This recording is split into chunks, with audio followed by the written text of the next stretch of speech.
반갑습니다. 한만준 예, 선생님. 예, 반갑습니다. 네.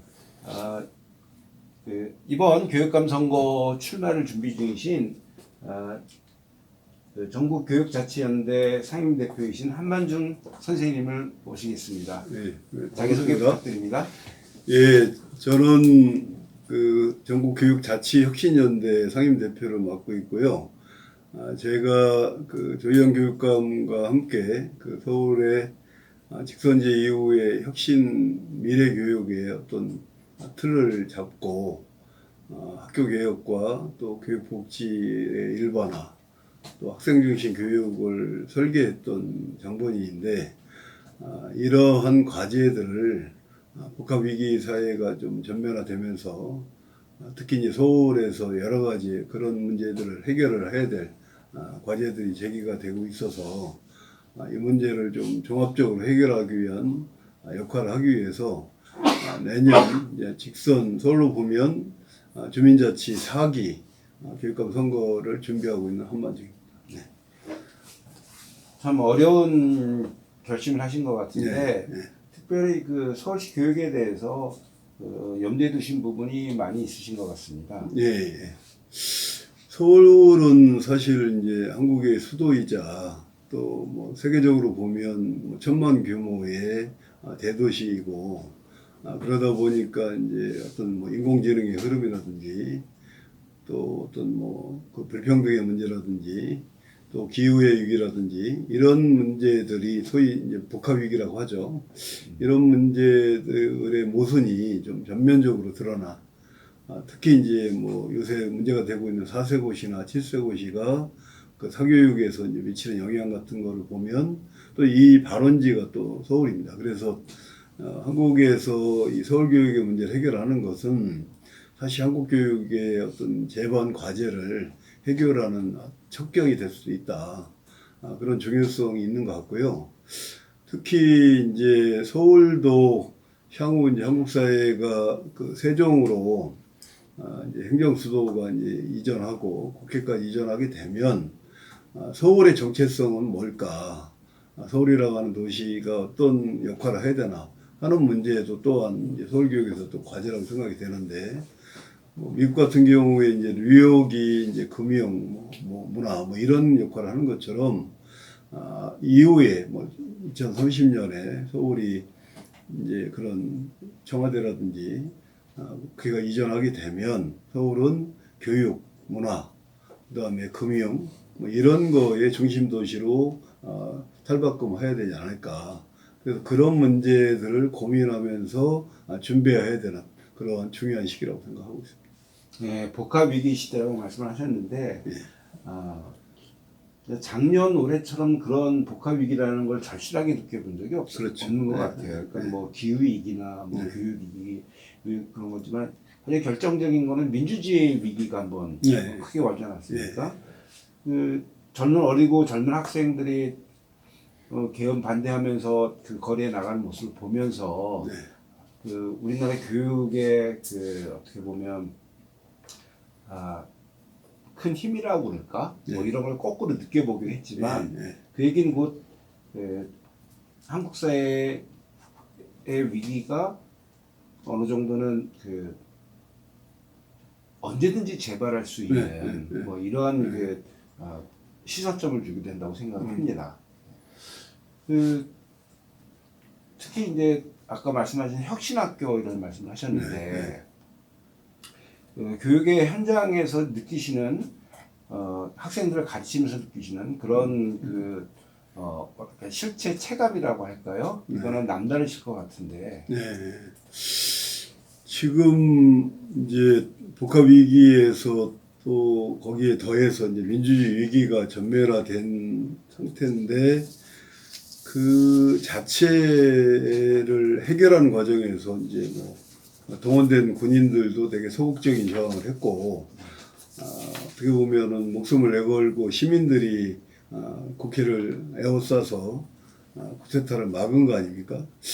그 바탕에 이제 소위 이제 민주시민 교육의 어떤 힘이 있었을 거라는 생각이 되는데 서울 같은 경우에 어떤 이제 교복 입은 시민 프로젝트 뭐 이런 개념으로 해서 학생들이 일상적으로 이제 민주주의를 체험할 수 있는 형태의 노력들을 일정하게 해왔죠. 그래서 사실 학생 자치 활동이나 학생들이 자율적으로 학교 예산을 편성 운영하게 할 수 있는 자기들 공약하는 수준이지만 그러한 어떤 교육의 성과가 일정하게 작용을 했을 거라는 생각이 드는데 근데 사실 이제 지금 그렇게 해서 이제 12.3 내란 사태는 일정하게 종식이 됐지만 여전히 지금 민주주의의 허약성, 토대 빈약성 이런 것들을 절감하게 했잖아요. 그래서 이후에는 좀 더 체계적인 민주주의 교육이 제도화될 필요가 있겠다.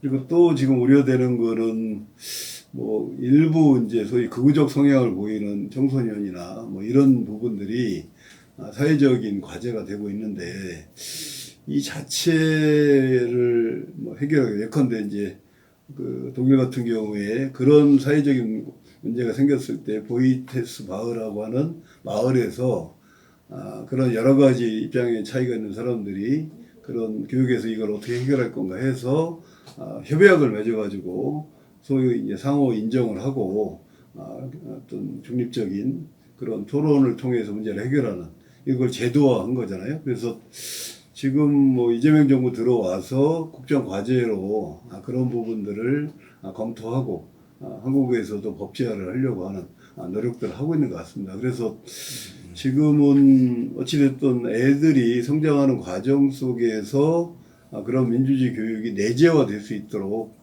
하는 설계가 좀 더 강화돼야 되지 않을까 생각하고 네, 있습니다. 그 어린 학생들부터 어떤 민주주의를 실천하고 체험하는 예. 이런 교육의 기회를 갖는 건 갖는다는 것이 중요하다는 말씀 네. 저는 전적으로 동감을 하고요. 근데 이런 민주주의 어떤 실천과 체험의 교육이 새로운 시대로 연결되는 측면에서 또 새로운 것들이 필요하지 않을까 생각이 드네요. 예. 특히 저도 지금 사실은 공부를 하고 있는 수준인데, 그러니까 AI라고 하는 거는 아마 제가 요새 체감하고 있는 그 강도는 실제 그 산업혁명 시기에 인류가 접했던 충격이라는 생각이 드는데, 그러니까 사실 그런 어떤 민주주의 교육이 됐던 기후위기 교육이 됐던 이런 문제들을 사실 지식적인 측면에서 이제 다뤄야 될 부분이 있고 가치적인 측면에서 다뤄야 될 부분이 있고 자기가 그 문제를 해결하기 위한 창의적인 그 활동을 해야 될 그 지점들이 있을 것 같은데 그러니까 AI가 들어오면서 이미 아는 것이 힘이다라고 하는 시대는 간 게 아니냐. 왜냐하면 인간보다 훨씬 더 많은 풍부한 자료를 순식간에 이제 제공을 해주니까 그러면 이 문제를 어떻게 정의하고 어떻게 자기 것으로 만들까 하는 능력을 길러주는 교육으로 전환이 돼야 되는데 그러기에는 그동안 한국 사회 교육은 특히 이제 대입을 중심으로 해서 하여튼 암기식 시험을 보고 그거에 선별돼서 이제 아이들을 선거밖에 진학시키는 이 교육에서 크게 벗어나지 못하고 있다. 그렇다면 지금 그런 인공지능 시대에는 이미 학교랑 교실 안으로 들어와 있는데 그 낡은 그런 방식의 교육제도랑 평가제도 이거를 통해서 지금 성장해 나간 아이들에게 적합한 교육을 할 수 있느냐라고 하는 것이 지금 교육행정이나 교육정책을 담당하는 사람들의 최대의 화두가 되어야 된다 이렇게 생각을 하고 있고요. 저는 그 부분에서 특히 이제 서울이라고 하는 지역이 이런 문제를 선도해야 될 역할이 중요하다고 생각하기 때문에 인공지능 시대에 인간 중심의 교육을 어떻게 구현할 건가 이거를 중심적인 과제로 생각하고 있습니다. 그 선생님 말씀 이렇게 요즘 이제 워낙 AI 얘기가 워낙 그 대세이긴 하니까 네. 그러니까 교육도 인공지능의 힘을 빌어서 어떤 새로운 그 모델이나 내용을 만들어가야 한다 이런 말씀에 동의는 하지만 네. 사실 이제 그 일반적으로 산업 현장에서 그 산업 기술과 이제 AI가 결합된 피지컬 AI라고 하죠. 이런 건 느낌이 이렇게 금방 오는데 교육 현장에서 그 AI랑 접목을 한다, AI를 활용한다, 지금 조금 이렇게 거리감이 느껴지거든요. 좀 더 부연 설명해 주시면 좋을 것 같은데요. 제가 꼭 여기 오기 전에 그 서울에서 이제 아이비 인증학교 단계에 가 있는 송정중학교 교장 선생님하고 좀 그 부분을 많이 얘기를 하고 왔는데요. 그러니까 그 아이비라고 하는 것이 사실 이제 한국에서는 혁신학교가 공교육 혁신을 하면서 평가 수업을 혁신해온 학교인데 그 평가 시스템에 대한 신뢰도가 사실은 이제 좀 그 구축이 안 되면서 이제 아이비 방식이 어쨌든 학부모들의 일정한 호응을 얻고 있는 제도거든요. 그러다 보니 그 아이비 같은 경우는 사실 그 질문하는 방법, 그 다음에 질문의 내용, 가치 판단 이런 것들이 수업과 평가 과정에 자연스럽게 하는 교육 과정으로 돼 있는데 이걸 하다 보면 교사들이 그냥 사지선행 문제를 내고 객관식으로 채점하는 이 방식이 아니라 대부분 다 논소수령 형태의 평가를 해야 되고 또 애들의 성장 과정을 또 이렇게 교사들이 다 서술을 해줘야 되거든요. 그러니까 당연히 이제 여러 가지 어떤 교사의 업무가 과중되게 돼 있는데 그 교장 선생님도 고민하시는 내용이 그럼 AI를 들여왔을 때 물론 이제 최종적인 평가와 이거는 결국 이제 교사가 할 수밖에 없지만 기본적으로 아이들의 일반적인 어떤 그 판단 과정에서는 AI를 활용할 수 있지 않을까. 그러니까 이미 아이비 학교를 운영하려고 하는 학교에서조차 AI를 평가 시스템에 적용하겠다 하는 고민을 하는 단계까지 와 있다는 겁니다. 그리고 또 이제 우리가 간과할 수 없는 게 이미 지금 챗봇이라든지 뭐 제미나이 하는 형태의 그 기구들을 상당수 이제 많이 사용을 하고 있잖아요. 그러다 보면 학생들 내에서 실제 가정 환경에서 그것을 사용하고 있는 아이들과 그렇지 않은 아이들의 격차가 더 심해진다는 겁니다.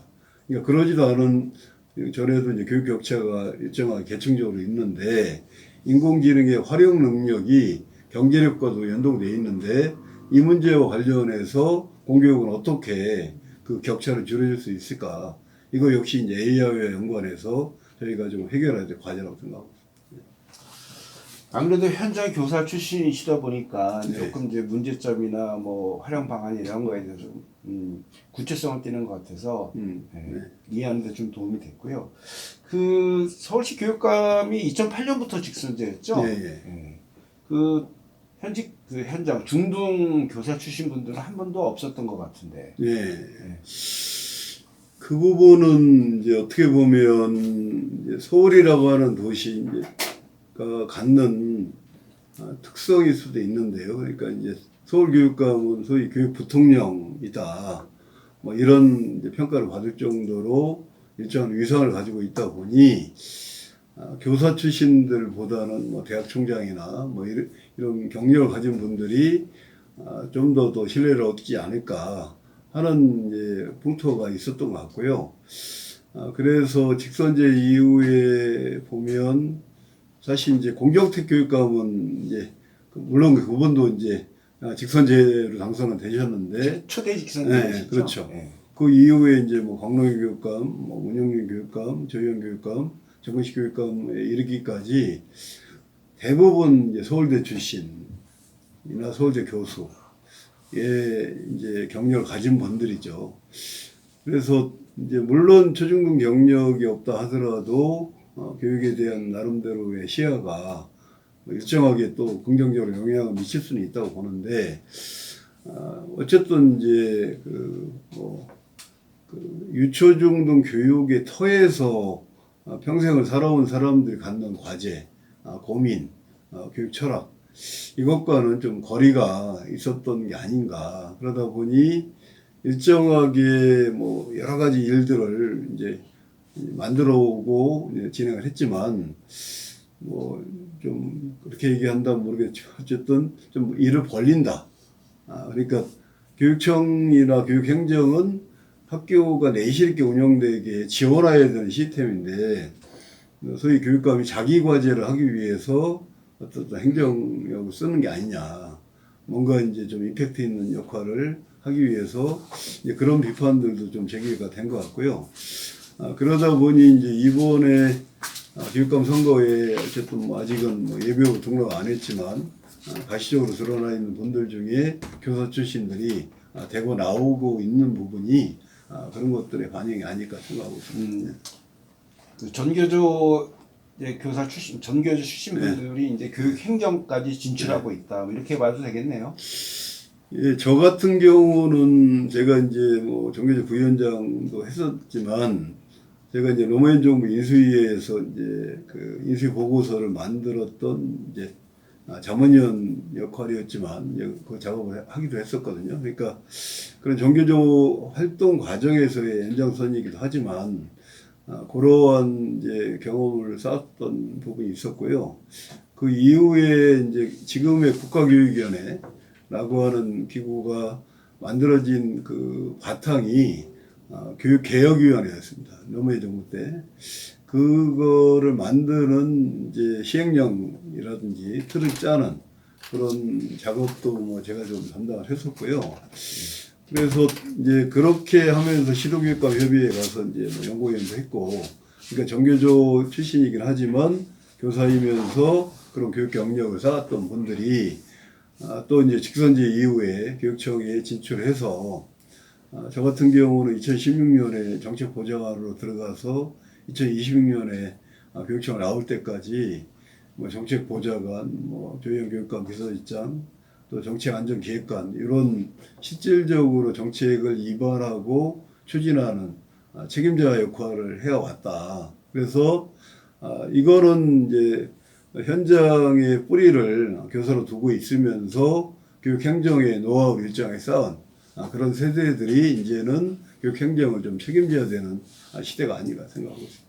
네, 그 뭐 말씀하신 거에 동의를 하는데, 그러니까 현장의 교사 출신들이 이렇게 교육감이라든가 네. 이렇게 교육 행정에 적극적으로 나서는 모습은 저는 시대적 흐름이고 네. 그 당연한 그 어떻게 보면 뭐랄까요, 흐름이라고 보여지는데. 그래서 이번에 그 교사 출신들이 내분증이 나오더라고요. 네. 그 지금 현재 교육감 정우식 교육감님은 네. 보궐로 되신 분이시죠? 예. 네, 네. 이제 1년밖에 안 되셨는데 그 너무나 많은 경쟁자들이 나와서 약간 좀 당황하시겠습니다. 어떻게 보면 이제 사실 1년을 가지고 뭐 어느 역할을 평가한다는 게 조금 이제 불충분한 측면도 있고 그런 건데 이제 한편에서는 지금 뭐 아까 이제 뭐 민주주의 위기 얘기도 했지만 사실 이제 교육 부분과 관련해서도 아까 인공지능 얘기도 있고 복합 위기도 있고 이런 문제를 이제 중앙 정부가 해결할 몫이 있고 또 이제 교육 자치가 좀 담당해야 될 몫이 있는데 그것을 앞으로 현재의 흐름을 좀 더 이렇게 발전시켜서 또 현재의 위기적인 문제들을 해결하는 어떤 대안을 가지고 유권자들한테 평가를 받고 호응을 지지를 얻어서 좀 힘있게 행정을 추진해야 될 그런 시기가 이제 내년 교육자치 선거라고 생각을 하거든요.